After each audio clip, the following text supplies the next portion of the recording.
We're going to examine what's next for the Iran conflict. Will American troops be put on the ground? How long will this war last, and what are the possible paths from here? What will happen to the oil market? To answer these questions, we're getting a veteran with real experience. Joining us now is retired Marine Lieutenant Colonel Hal Kempfer, CEO and founder of Global Risk Intelligence and Planning. Kempfer is a retired Marine intelligence officer with 24 years of service and former director of intelligence for the 1st Marine Expeditionary Brigade. Here's the latest on Iran. Today is March 11th, day 12th of Operation Epic Fury, after the U.S. and Israel launched joint strikes against Iran on February 28th, killing Supreme Leader Ayatollah Ali Khamenei in the opening hours. His son, Mujtaba Khamenei, was named successor on Sunday. According to the latest reports, at least 7 American service members are dead. Roughly 140 have been wounded. Iran says more than 1,300 of its civilians have been killed. Across the wider region, hundreds more are dead in Lebanon, the Gulf states, and Israel. Iran has so far fired over 500 ballistic missiles and naval missiles and nearly 2,000 drones at targets stretching from Tel Aviv to Kuwait. The United States has struck more than 5,000 targets inside Iran since Saturday alone. According to CENTCOM Commander Admiral Brad Cooper, since the first 24 hours of this campaign, Iranian ballistic missiles and drone attacks have dropped drastically. Some reports claim that Iran's missile launch rate has dropped roughly 92% since day one, but Tehran retains over 80% of its small boats and mine layers. The Strait of Hormuz is effectively closed. More than 150 commercial ships are stranded. 3 were hit by projectiles this morning alone. Roughly 18 million barrels of oil per day normally transit the strait, and most of that supply is now gone. WTI oil hit $119 a barrel on Monday, the highest since 2022, since the invasion of Ukraine, before falling back down to around $88 on Monday. And just in today, the International Energy Agency said that its 32 member countries would release 400 million barrels of oil from their strategic reserves, which would be the largest coordinated release since 2022. President Trump has spoken directly with Kurdish opposition leaders inside Iran about taking up arms against the region, but has since pulled back, calling the war complicated. Sources say the president has not made a final decision, although he remains open to the idea. Mr. President, you've said the war is, quote, very complete, but your defense secretary says this is just the beginning. So which is it, and how long should Americans be prepared? Well, I think you could say it both. The beginning, it's the beginning of building a new country. Do you have to take him out? Does he have a target on his back? You mean the new supreme leader? You mean the son? How can there be an Iran? Well, I don't want to say that, but I was disappointed because we think it's going to lead to just more of the same problem for the country. So I was disappointed to see their choice. So what is next? Colonel Kempfer, welcome to the show. An honor to host you today. Oh, thank you, David. Hal, let's talk about, I think, the question on a lot of people's minds, which is Iran the new Iraq or Afghanistan? In other words, is this the beginning of another 10-year war in the Middle East that will involve American troops in the region? One historian has called this America's third Gulf War and warned the unintended consequences could mirror those of 2003, with mission accomplished actually lasting decades. What's your view? Well, a veteran of the first 2 Gulf Wars, I sure hope not. The hope is that the mission can be accomplished with causing enough damage to the way that Iran projects power, that projects mayhem, might be a better way of putting it. Using their ballistic missiles, their drones, their maritime capabilities, and of course, their proxy network of paramilitaries and terrorists all around the region. The hope is that this would be something that staunches that ends any potential, not just aspirations, but capabilities of the radical regime in Tehran to ever acquire a nuclear weapon. And of course, the means to deliver that nuclear weapon to other countries. So that's the hope. Now, with all of that said, that doesn't require a ground invasion. That doesn't require a large movement like you saw with Desert Storm or with the opening weeks of Iraqi freedom, where you see this massive ground invasion heading north or heading in. Certainly I have very vivid memories of going across Kuwait in 100 hours, and so you're not going to see something like that. You might see boots on the ground, but they might be special operations boots.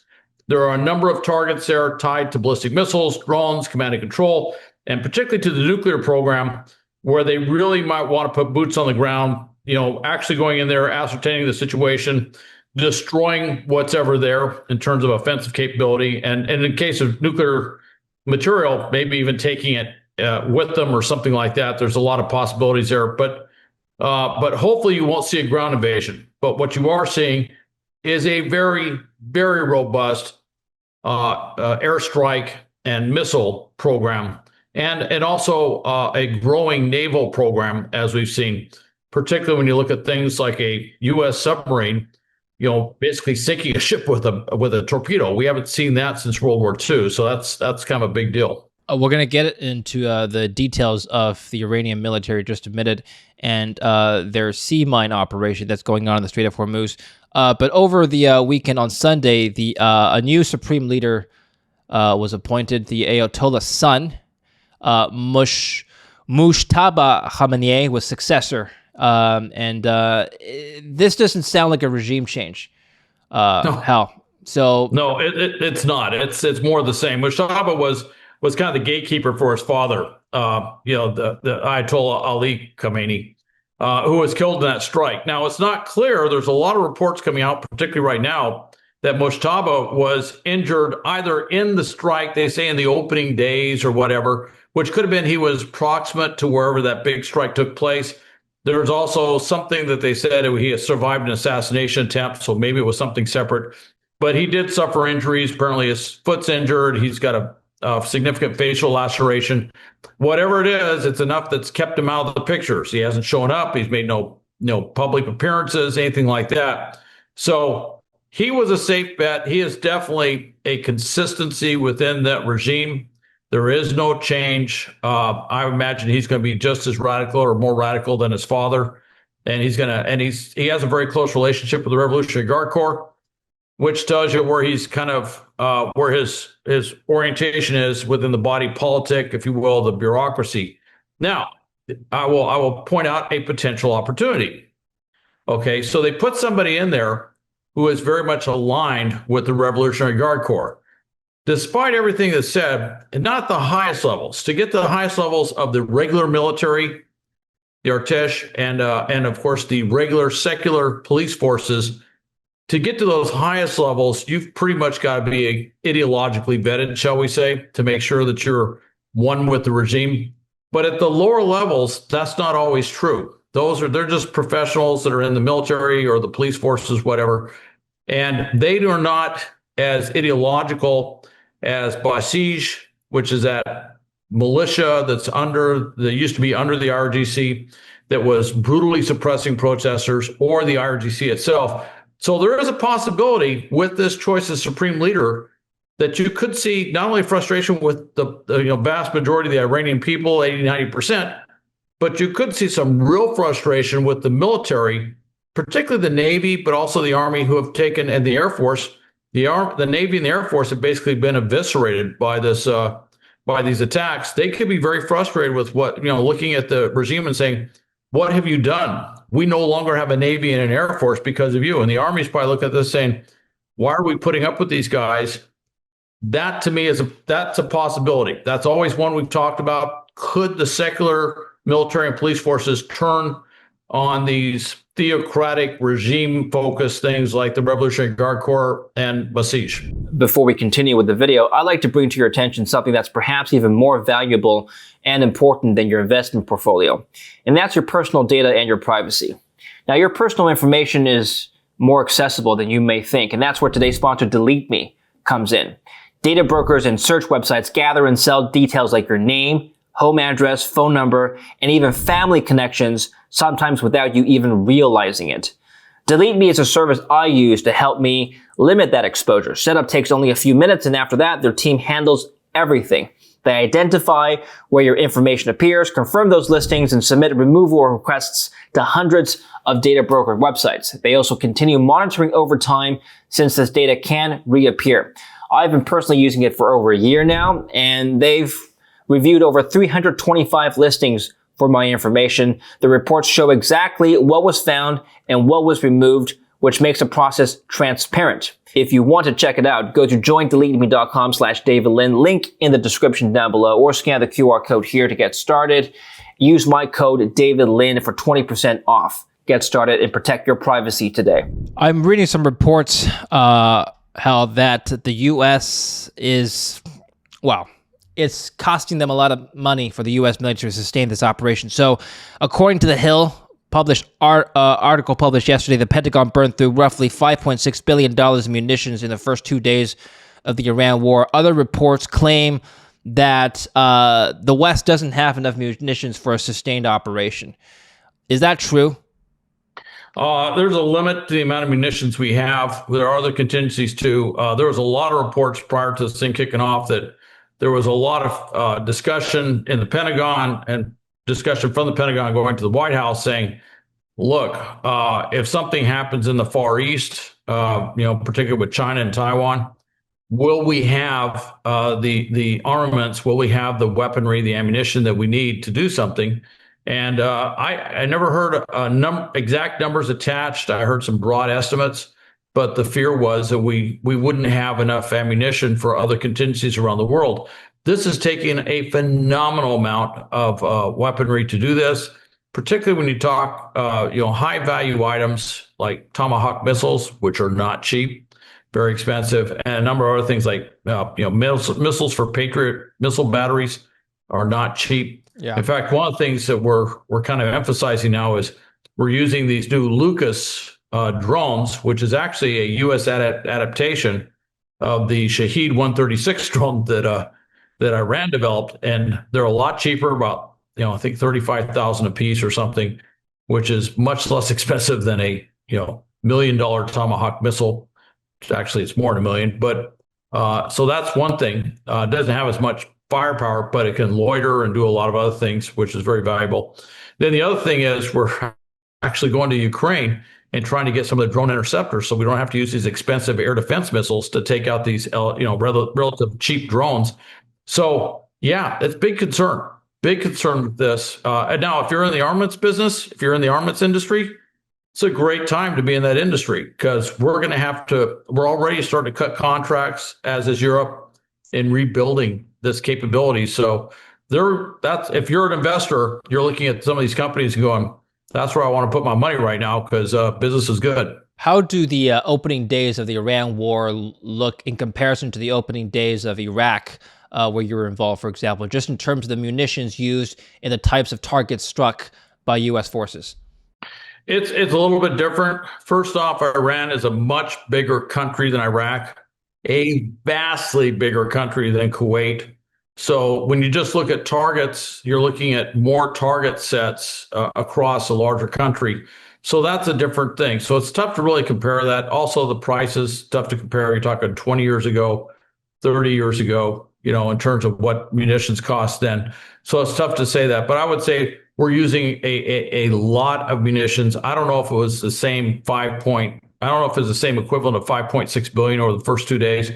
That doesn't surprise me. But what I will say is it's had an effect. About 90%, there's a decrease of about 90% of the ballistic missile launches coming from Iran from its peak period, which was about the first day. So that's significant. About somewhere in mid 80s, 85% of the drones have been reduced in terms of that. So yes, there was a big expenditure up front, but the other side was, and this is where it's always difficult. Yes, you can always calculate how much it spends. How much did we save in terms of damage? And if you say, well, it costs a lot up front, but we stopped them from firing all these missiles, so maybe we saved a lot on the back end because less buildings were destroyed, less loss of life, less everything. Yeah, so it's a difficult equation. So Iran has fired over 500 ballistic missiles and naval missiles and over 2,000 drones since the beginning of the conflict, targeting targets stretching from Tel Aviv to Kuwait in the Gulf. The United States has struck more than 5,000 targets in Iran since Saturday alone. But just on the Iranian front, some observers would argue, well, the U.S. and Israel failed to contain the first missile strikes from Iran. Why weren't these missile installations taken out? And why were civilian targets struck? Why weren't they, completely eliminated and the ability to strike with missiles eliminated in the first 24 hours? I mean, some reports claim that Iran's missile launch rate has dropped roughly 92% since day one, but still a lot of damage was done. What happened there? Well, first off, even with everything we had over there, you can only hit so many things at once. It's not like you get a chance to go out and say, hey, we're going to reduce all your missiles before you fire. Didn't do that. Now, what I am hearing is that we did a amazing job shutting down command and control. There were some things that were, it's not very clear. Obviously, the reporting isn't great, but it basically says Cyber Command and U.S. Space Command were very busy at the outset, diminishing the ability of the Iranian regime to basically command and control its missile and drone forces. And I did notice that they were a little slow off the mark, shall we say, from the initial strikes to when they started launching. Now, you only have so many planes, you only have so many missiles that you can hit in such a time period. So they took out a lot, but there is no perfect way to take out everything. And some of these things like the TELS, the transporter that, erect launcher systems, those big things that come out and put a missile up, then you fire, those things are hidden underground. So they will pop out. And if you catch them while they're out of their revetments, while they're out of their tunnels, you can take them out. But once they go back underground, it's very, very difficult to take them out.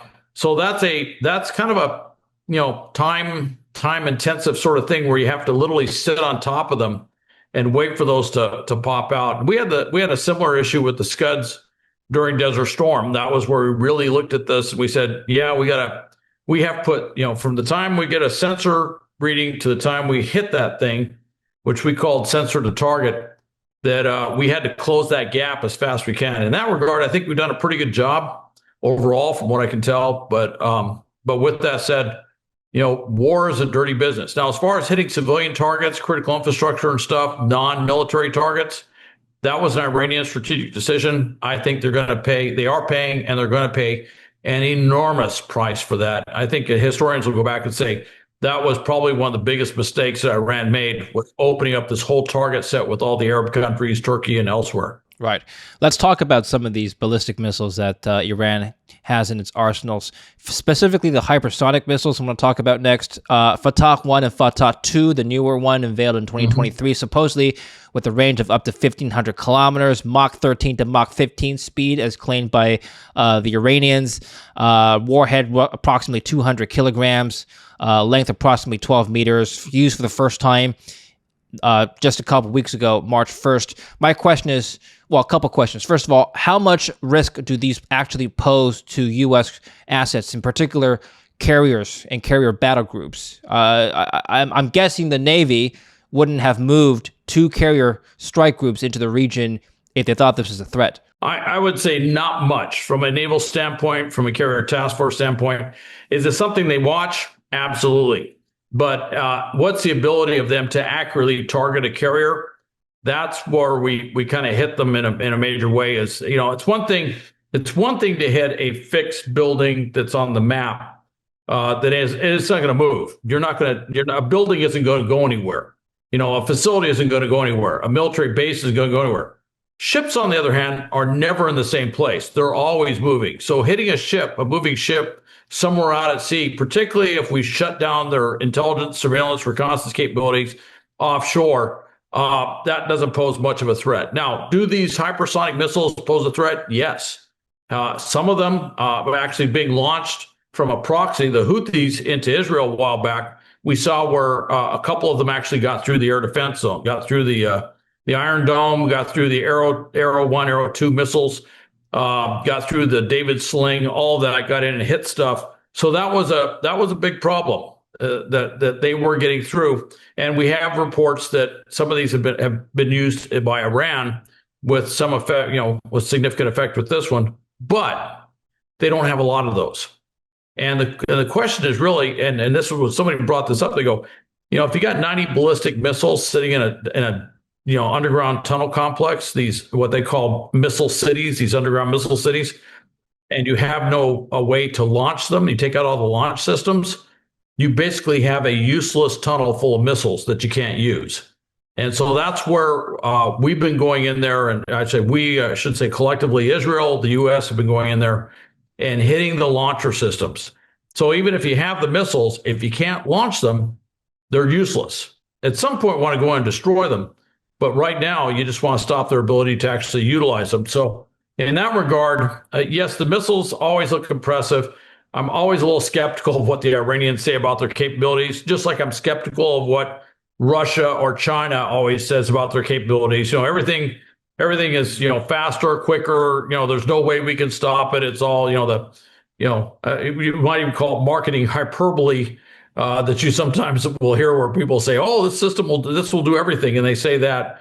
Look, it's a capability, but it's not as significant, I think, as certainly as the Iranians make it out to be. There's been some debate as to whether or not Iran has the arsenal to hit the U.S. mainland. Do they have intercontinental ballistic missiles that could target the continental mainland U.S.? To my knowledge, they really don't. They do have missiles that can get up into Eastern Europe. All right. Do they have the capability of maybe one doing something where it would orbit or something? That's possible. But I would also say if it's just one, we also have the ability probably to knock that out as well. I haven't seen anything that indicates that they have any intercontinental ballistic missile capability to speak of. There was some fear initially that Iran could put a submarine off the U.S. coast. The submarines like the Kilo class submarines, which are not great, and actually the Kilo class submarine's biggest threat was that they would sit at the bottom of the Strait of Hormuz and just sit there quietly and then wait for a target to appear. That kind of got eliminated. 3 of the 4 were in maintenance, which has always been a perennial problem with the Iranian Navy. And then the 4th, a satellite photo a few days back showed it sitting in port with a very large hole in its hull. All right, which is another way of saying it's no longer a submarine, or if it does go into the water, it will never come back. So in that regard, I just don't see where they have a big threat right now. Could they develop a threat? That's significant and unimpeded. Yes, if you look at how fast their missile program was going, they would have eventually had an intercontinental ballistic missile unless something was done to stop that. Well, these hypersonic missiles, how much they tip the scale of power in the Middle East itself. The Iron Dome, some say, has been rendered ineffective in Israel by these hypersonic missiles. Yes, a lot of them have been shot down, but yes, some of them did get through. Colonel, tell us about what needs to be done now to advance defense systems against these new weapons. I would say it's already being done. There's a number of things that are being taken into account. Some of it is using existing technology, but using it in a different way. You change the tactics. When is the missile coming in? What type of warhead would you like to use to stop that missile from coming in? So there's a lot of it's using existing air defense capabilities, but using them in a different way because you have a missile with a different characteristic. So that's being done. There's also some very advanced stuff, not just in the missiles, but there's some very advanced stuff being used with directed energy and lasers. That is right now, it seems to be most of that's focused as a cheap way to take out drones. And frankly, from a targeting standpoint, drones are a lot easier to hit than a ballistic missile. In many ways, yes, they can maneuver, but the other side is that they don't move as fast. So that's working, and there's plenty of drone targets to be hit. But I think at some point we're going to see this change dramatically.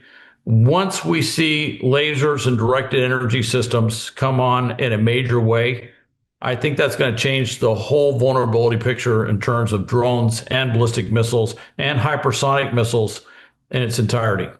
Can you comment on some of the air defense systems that Iran claims to have, so including the Russian-made S-300 and S-400 air defense systems, and recently acquired from China, more advanced HQ-9B long-range surface-to-air missiles? Can these actually detect stealth aircraft like the F-35 and B-2s? Not really, no. I think the F-35 and the B-2s certainly have the capability, technologically speaking, but also have certain tactics that they employ with what they do that they can defeat these systems. The S-300 system isn't that new. It's been around for a while, and there is so much incumbent knowledge on the capabilities and limitations of the S-300 and the associated radars that I'm not worried about that. The Chinese system, I don't think they have much of that, as I recall. And frankly, whereas it's tough to kind of, when you hear kind of these broad things like we took out their air defense systems, that's not a very specific statement.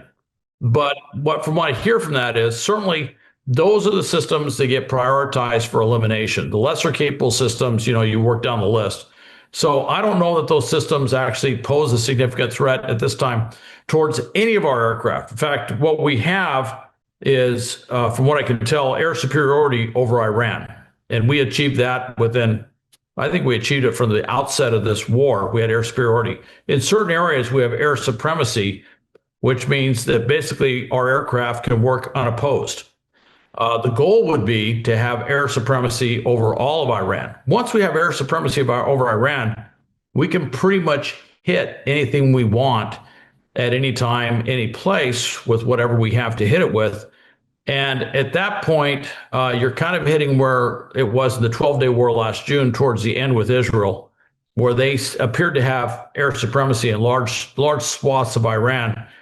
That has a psychological dimension too. Once the Iranian people realize that the government can't protect them in any way from aircraft, the fear is that they will, it'll stir up nationalist sentiments, and those opposed to the regime might say, well, we're being attacked by a foreign invader, so we have to back the regime even though we hate them. The other side is they may look at it and say, this foreign invader is trying to enable us to overthrow the regime. And now the regime can't do anything. They can't move. They can't move their forces. And if we come out in the streets, they could actually hit, the besieged forces units, or hit the RIRGC units in ways they couldn't hit them before. And if they can take them out, that means that the protesters potentially could take over government buildings, take over government. I'm not saying it would be an easy fait accompli, but I am saying that they could actually accomplish quite a bit. And I will go back. Let me just go back a little bit. Everyone says, with these regimes, they go, it was always considered impossible that they could be overthrown. And then after it happens, everyone says it was inevitable. And I remember 89 to 91, we'd watch all these Warsaw Pact countries, eventually the Soviet Union itself. We go, no, they won't fall. No, Ceausescu will never be overthrown in Romania. That will never happen. And then literally as you get it out of your mouth, you go, oh, okay, he's dead. All right, I guess he's out. So some of these things that seem very difficult, if almost impossible, can turn inevitable very quickly. Well, when we talk about air supremacy, what's the military's answer to low-cost drones like the Shahed drones you were talking about earlier? They supposedly cost around $35,000 to make. You can make them with commercial parts, which is important, and the Patriot missiles used to intercept them cost roughly $4 million. We're talking about asymmetric warfare at the extreme here, and economically it doesn't make a lot of sense. So when you were in service, did the Army and Air Force prepare for low-cost drone swarms? Yeah, actually, there's been a very, very aggressive program to try and to develop programs. In fact, I understand there is a low-cost drone interceptor. I think it's running about 30,000, something like that we're sending over there. And the only problem we have is we're behind the power curve. I'll be the first to say we have been behind the power curve on drone and counter drone for a number of years.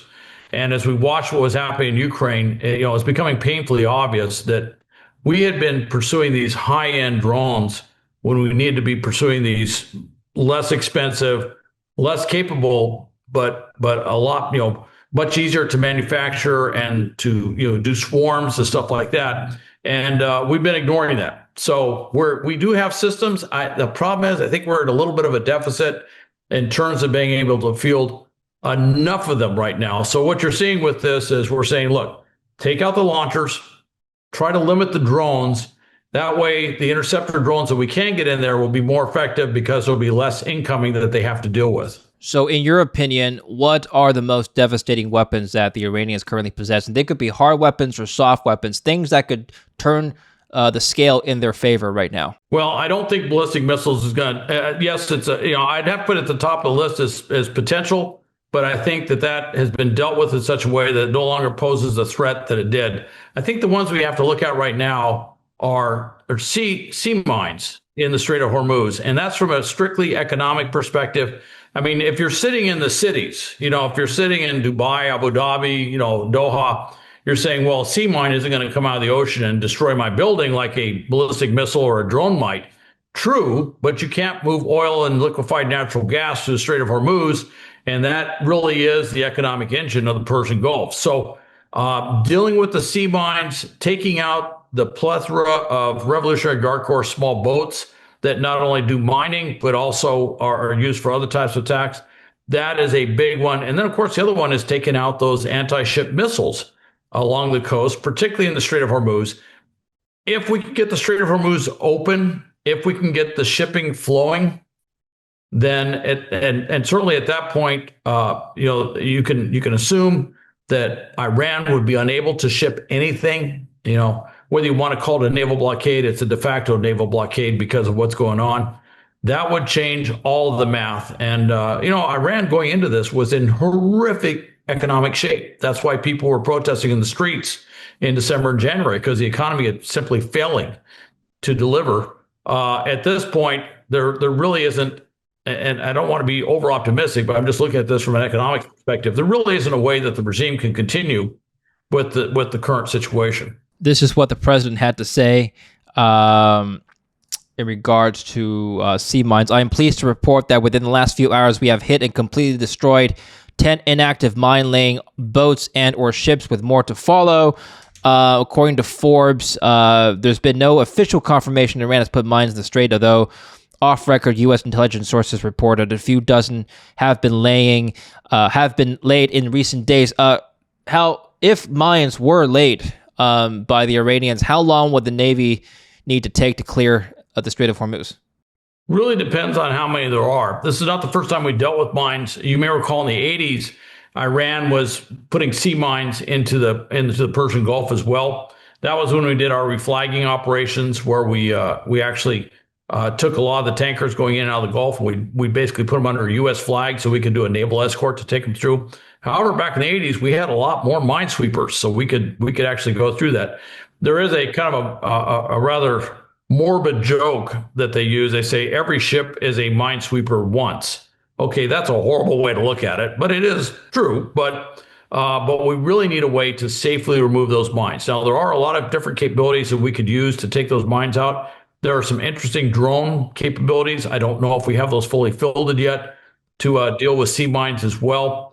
But if we can cork up the sea mines, if we can stop it from being deployed in large numbers, hundreds of mines, potentially thousands of sea mines being put out there, if we can prevent that from happening, and then orchestrate, shape the battle space in other ways to end this war faster, then we can probably get the Strait of Hormuz open sooner. And with that takes away an enormous amount of economic strain that comes from this conflict. So here's $1 trillion question, I guess. This is a chart that's been circulating on social media, posted by Luke Roman here. Strait of Hormuz total tanker transit calls, according to the source Macrobond, has been plummeting in the last couple of days down to 0.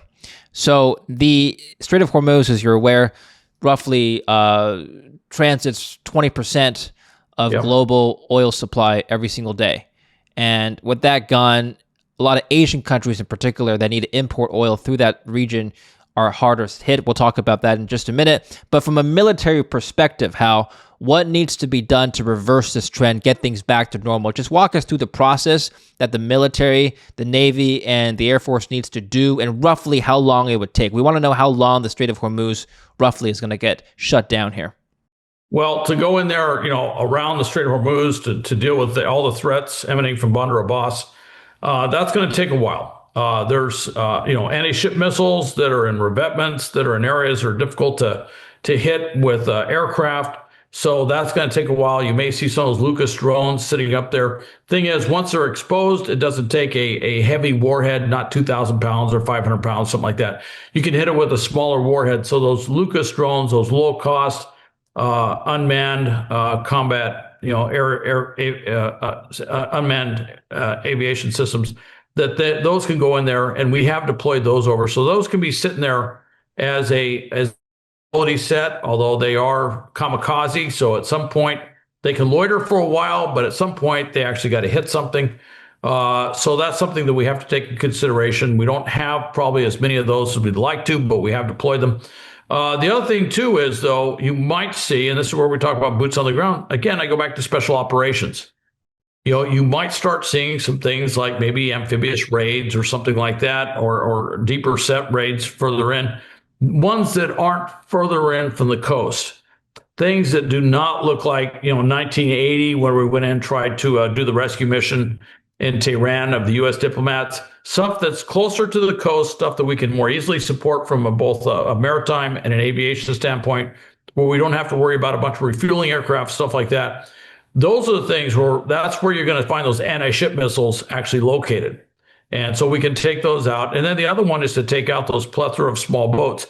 And a lot of that is, again, they're small boats. You don't have to have a big warhead to do that. You can do it with a relatively small warhead. So taking out those boats, taking out the anti-ship missiles, when all of that's done, and of course, the other issue is not quite sure how many, but they have a lot of, the Revolutionary Guard Corps has these little midget submarines. So we want to take those out as well. Once that is dealt with, then we can open it up. Now, will that take 2 weeks, 3 weeks, 4 weeks? That's anybody's guess. It's going to take weeks to really do that. And again, then it depends on how much risk are we willing to assume in putting boots on the ground or using other resources in order to eliminate these weapon systems. But once it's gone, and then the strait could reopen. Well, according to reports, 3 ships have been hit so far as of Wednesday, and it's been reported that one of the ships hit was a Thai cargo ship that carried civilians. So how does this impact the international community? At a certain point, other countries would have to step in to intervene, or would they just continuously put pressure on Israel and the U.S. to end this quickly? Well, they're always going to put pressure to end it quickly. You may have seen Qatar today came out and said, hey, let's try and work diplomacy or something like that as well. But I think it was a worthwhile thing for Qatar to say. I don't think it's going to actually result in much from the Iranian regime. But with that, you saw a few ships, and I should mention there are some ships that are kind of hugging the other coast, if you will, and trying to get through the Strait of Hormuz. They're trying to bypass this. There is a one shipping line where the ship owner actually turned around and said, hey, look, if I didn't like risk, I wouldn't be in the shipping business. And he's telling his ships to try and basically run the strait to see if they can get through. Now, the U.S. has said that they're going to try and set up some sort of naval escort to get ships through. I don't think we're quite ready for that. I think we have to shape the battle space on the Iranian coast in such a way that we can mitigate the risk and control the amount of anti-ship capabilities that Iran can use at a given time. But you are seeing there's a risk of a number of ships. We got these 3 ships that were hit. That's obviously a big concern that's going to happen. China is trying to get its ships through. Iran, ironically, if they can identify correctly, they may actually let some of the Chinese ships go through. The question is, what are we going to do? Are we going to let China bring out ships full of oil or liquefied natural gas, but certainly full of oil? Are we going to just stand by and let that happen? Or are we going to try and stop those ships? And do we want to assume the risk that we go with trying to stop those ships in some way? So there's a lot of risk going all around, is another way to put it. And but that's something we have to consider. So according to Reuters, just on Chinese ships, China buys more than 80% of Iran's shipped oil, says data from 2025. China purchased an average of 1.38 million barrels per day. That represents 13% of the total oil it imported by sea. So a significant portion of China's oil demand comes from Iran. What's currently happening right now? How are the Iranians letting oil tankers flow through China? Well, they're trying to.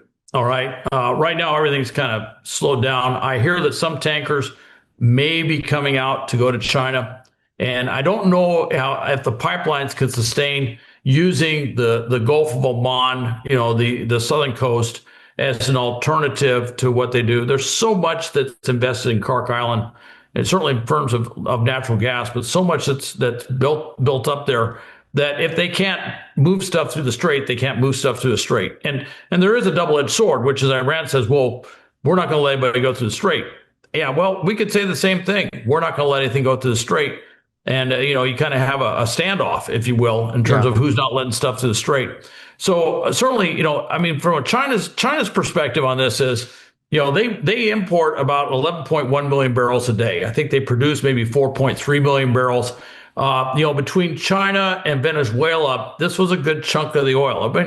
It was probably somewhere around 25% of their imported oil needs daily. Some would say it was a little bit higher. But Venezuela has been cut off. Now Iran has been effectively cut off for a period of time. that is a huge amount of oil that China can't bring in. That's going to cause huge problems for China. In fact, there's already some reflection that it is causing huge problems for China in terms of acquisition of oil. And even when it's all said and done, China will not be able to buy discounted, sanctioned Iranian oil like they have been. They're going to have to pay the going rate at the very least for that oil, which means that they have had a certain advantage and that they've been able to buy discounted oil from Venezuela, discounted oil from Iran, and discounted oil from Russia. And that may all change. Now, one of the things that's kind of going in the background that has me a little concerned is President Trump says he's going to lift some of the sanctions on Russia to allow them to move oil out. I strategically, from a military standpoint and from a power standpoint, I don't like to see that. I'd like to see as much pressure remain on Russia as we possibly can. But, the president has decided the way the president has decided. And I think that's to alleviate the price pressure on oil and also to enable China to keep doing things that they otherwise may not be able to do. So just on that note, quickly, U.S. eases sanctions on Russian oil sales to India. You'll recall that sanctions were put on Russian oil sales to several countries, including India. Now they're being lifted, as you mentioned. Does this Iran conflict actually strengthen Russia in the short term, you think? There's been a number of articles and experts out there who said, who's the big winner in this? And they said, strange as it may sound, Russia may come out slightly ahead on this because this is a big problem. India had stopped buying. They had finally agreed after tremendous pressure. They had finally agreed to stop buying Russian oil. That was kind of a thorn in our policy side, was that India kept buying Russian oil. And there were other countries that bought Russian oil as well, but India was a big consumer of Russian oil. Now this is lifted. All right. So they're going to start buying discounted Russian oil. The concern is, okay, so we're going to have to go through that same thing again when this war is over in order to reimpose those sanctions. And of course, the question is, will we go through this again to reimpose those sanctions the way we did? And of course, the Europeans are certainly concerned because this now gives Russia a lot of revenue that they're going to pump into the war in the war in Ukraine in order to put more pressure on the Ukrainians, which puts more pressure on the Europeans to support the Ukrainians and stopping the Russians. So there's a lot at stake with this. I'm sure in European capitals they're probably not pleased with this policy decision by the U.S. So with all the constraints that we've talked about, what do you think is the most likely next step? So I've read that there's a few options that the military could consider. One, arming the Kurds, which apparently the president has been in communication with Kurdish leaders so far. That hasn't been confirmed yet. Or putting boots in the ground. We've already discussed that at length. Or number three, just withdraw completely, claim that strategic targets have been hit, and just pull back from here. If you're revising high command right now, what would you say? Well, first off, let me just address the Kurds thing. All right. There were reports coming out the CIA had been in contact with the Iranian Kurds. As you may know, on the Iraq side, they have a pretty much an autonomous territory that they control up to the north. Still part of Iraq, but it's completely self-governed. They run like a separate country up there. There is a lot of back and forth, but there are differences between the Iranian Kurds and the Iraqi Kurds. All right. So a lot of times that's overlooked, but there are. With the Iranian Kurds, to back them militarily, and certainly Iranian Kurds are very interested in doing that because they do not want to be part of Iran. They've never wanted to be part of Iran. If we do that, then we're starting down the road of backing separatist movements in Iran. The concern is that could complicate whatever we're trying to achieve with the government in Iran, whether it's whatever this regime morphs into or a completely different regime. You're still dealing with territorial integrity. And if we back the Kurds, you've already seen Azerbaijan, which has been targeted by Iran, has said that they will militarily support the Azeris, the Azeri areas and the Azeris in Iran to be a separatist group. And then there's always been a problem down by the Pakistani border with the Baluchis, which want to be an autonomous territory. So the fear is that you would kick off what is truly going to be a civil war where you have these separatist groups trying to break off, and you may have one or two other groups in the mayhem turn around and say, well, we'd like to break off as well. There are Arabs that are primarily Sunni in some of the key oil producing areas who have always said they do not want to be part of Persia or Iran. They do not want to be part of this Shiite regime and this government.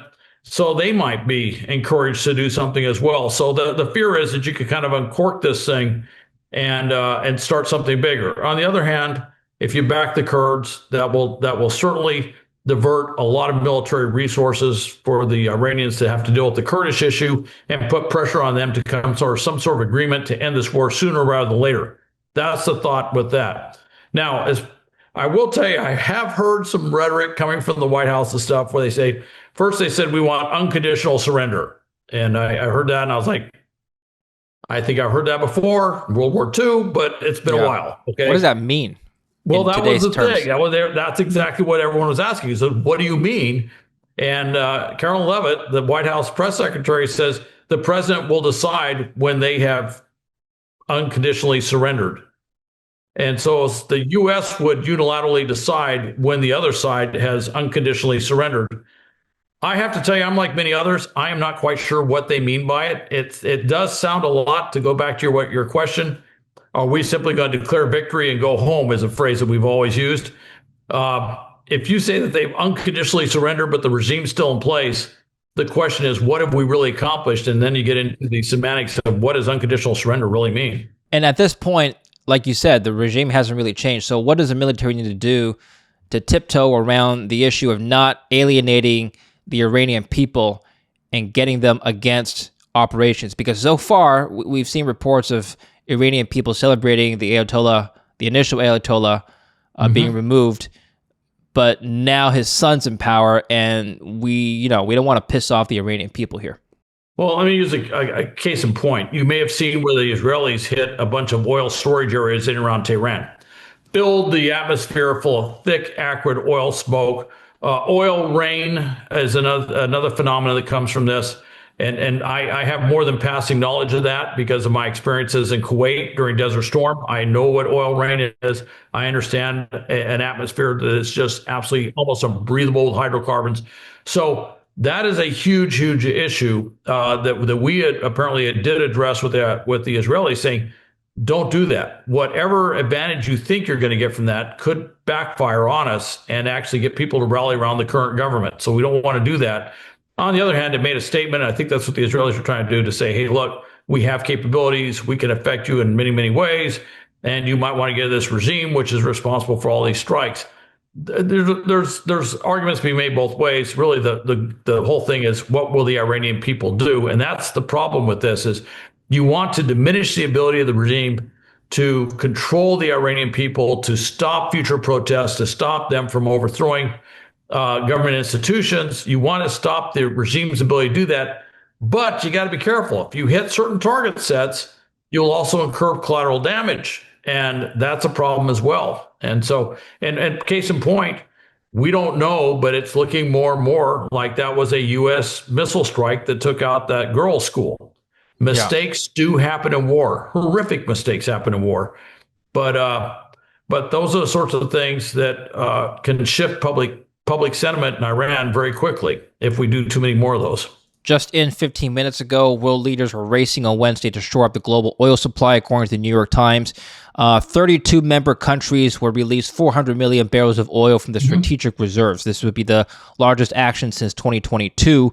Ultimately, do you think that Americans and Western citizens would face an oil shortage, the likes of which we haven't seen since 73 and 1979? I think it's possible this could have it depends on how long the war lasts. Obviously, this can have a big effect.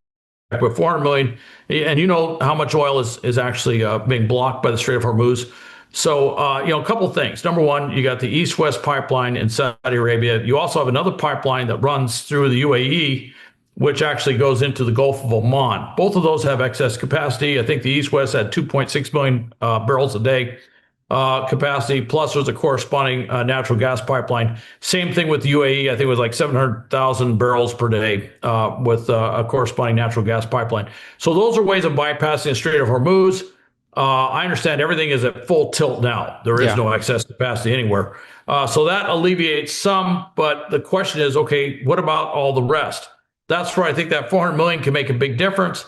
I think it can make a big difference for maybe 10 days, 2 weeks. and then we're right back where we were. So it really puts pressure on us to get the Strait of Hormuz back open again. Final question, how do you think the U.S. military is going to evolve from this experience? So especially facing asymmetric warfare from drones, for example, hypersonic missiles, everything we've talked about so far. Obviously, the military has prepared for this, but going into this experience, based on what you've seen so far, what are the next steps you think the military will take to evolve? Well, I think first off, you're going to see what will happen here is we're going to deal with what we're dealing with right now. There is a sign of a truth. And I don't like to quote Donald Rumsfeld, but you kind of go with what the army you have. In this case, you go with the military you have. We can bring in some of these systems that were not fully fielded with air defense and going after drones and also putting low cost drones in there. We don't have enough of those. I will say, coming out of this, the military, and this is a fundamental change philosophically, and it's been slow in coming. We're going to have to embrace drones and counter drone capabilities in ways that we knew we had to do, we understood we had to do, but we hadn't put the full amount of resources and effort into doing it. And I think that's something you're going to see change in a very big way, is you're going to see drones, not just air, sea, subsurface, ground, across the board, being incorporated at a much more advanced pace. Same thing with artificial intelligence. You're going to see that being pushed forward very, very quickly as well. Well, Trump, and just finally, Donald Trump wants to propose a $1.5 trillion military budget, so expand the Pentagon's budget by $600 billion for 2027, fiscal year 2027. What do you think that money should be, additional budget should be spent on? Well, a lot of it, obviously, I just talked about drones. I think a lot of it's going to be used on space. I'm sure I have no doubt that a lot of that they're looking at is going to be used for this Golden Dome thing they want to build over North America. And that thing is going to cost a phenomenal amount of money. $25 billion has already been put forward toward it, but I've seen numbers that get close to around 150, 200 plus billion dollars, maybe more, to put that thing into effect. North America is awful darn big. In fact, that if you really get into some of the dynamics, like with the U.S. situation with Greenland.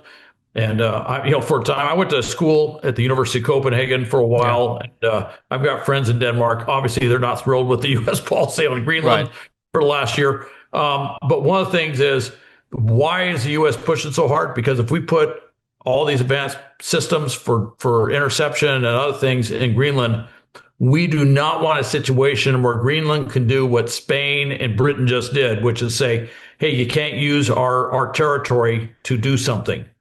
We want a situation where we'd have greater autonomy. Now, I'm not here to defend the administration's position. I'm just explaining that would be the rationale behind it. Is if we're going to spend all this money, we want to make sure we have complete control. That's the same thing with Diego Garcia and the Indian Ocean. We want a greater degree of control of being able to use those bases no matter what we do. Do you think we should have AI weapon systems? What's your view on that? Well, I grew up watching all the apocalyptic movies where artificial intelligence, launched the thermonuclear war and destroyed us. So I'm familiar with all that. I do think that AI can do some amazing things. And I think AI is getting a lot smarter, a lot faster. On the one hand, I look at the potential and I go, wow, what we can do, particularly in science and technology and things like that, some of the leaps we can make. On the other hand, I look at it and go, yeah, you give too much control. There are certain qualities of moral behavior, ethics, other things. How do you ensure that happens? And even though, and I will say this is a problem with the Western world, I should say, with certainly, the G7 countries around the world and stuff. We go, well, we need to do this. It's like, we could say all we want, but China and Russia and other countries, they don't feel this moral qualm restriction with artificial intelligence. They may go a completely different direction. So whereas we're holding ourselves back, they're actually enabling their systems to do things that we won't let our systems do because of, some ethical concerns that we have. That's a big challenge, and I think that's the challenge going forward in AI. I wish I had a simple solution. I think it's going to become a very, very difficult thing to manage, not just from a technology standpoint, but from an ethics standpoint and human control standpoint. Thank you very much, Hal. I appreciate your insights and we appreciate you lending us your time. Where can we find you? Where can we follow you? Obviously, you go to Hal Kempfer TV on YouTube, and I post a lot of my we call them hits or whatever. My interviews and stuff are on there. You can also go to Strat, STRAT. That's for Strategic Risk Assessment Talk podcast. Pretty much anywhere podcasts are found, you can find those. I just did a thing, obviously, on Iran, and I just did one on this, what's going on with Cuba, and also with the Western Hemisphere with the Shield of the Americas concept. So those are a couple of different places you can find me. And of course, you can always go to my website for GRIP, Global Risk Intelligence and Planning, at www.gripsa.com. Okay, we'll put the links down below, so make sure to follow Hal there. Thank you again. We'll speak again soon. Take care for now. All right. Thanks, David. Thank you for watching. Don't forget to like, subscribe.